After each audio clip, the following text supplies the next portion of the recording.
40 years had passed since Moses fled Egypt. The prince who once walked through royal halls now spent his days walking dusty desert paths.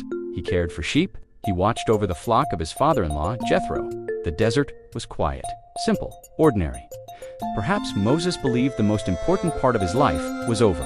The dreams of Egypt were gone. The palace was far behind him. Day after day looked much the same. But Moses did not know that God was preparing to change everything. Sometimes God works during seasons that seem ordinary, and sometimes the most important day of our lives begins like every other day. One day, Moses led the flock near Mount Horeb, the mountain of God. As he walked among the rocks, something unusual caught his attention. A bush was on fire. Flames danced among its branches, but something was different. The bush was not burning up. The fire continued. The branches remained untouched. Moses stopped. He stared.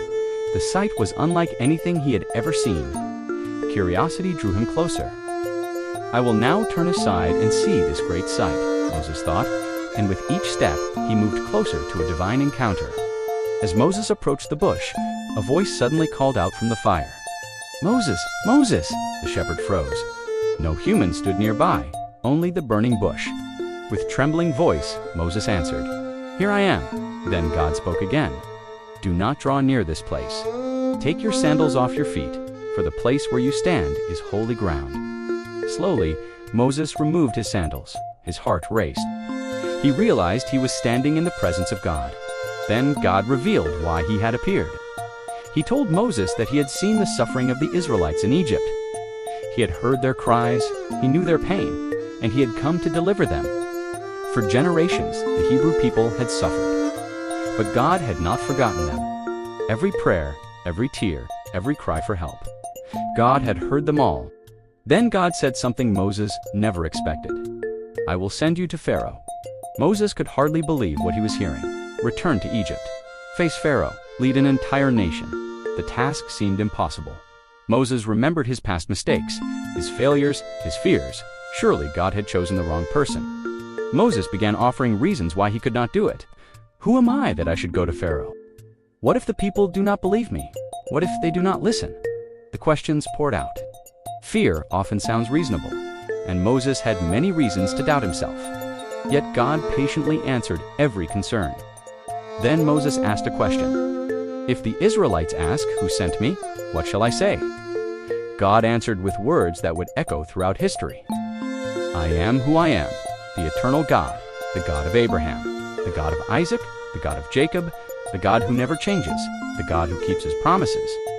To strengthen Moses' faith, God gave him miraculous signs. His shepherd's staff became a serpent and then became a staff again. God showed Moses that the mission would not depend on human strength. It would depend on God's power. Still, Moses hesitated. He worried about speaking. He worried about failing. So God told Moses that his brother Aaron would help him. God was not sending Moses alone, and often God provides help when we need it most. At last, Moses obeyed. The shepherd picked up his staff. The desert years were ending. The calling had come.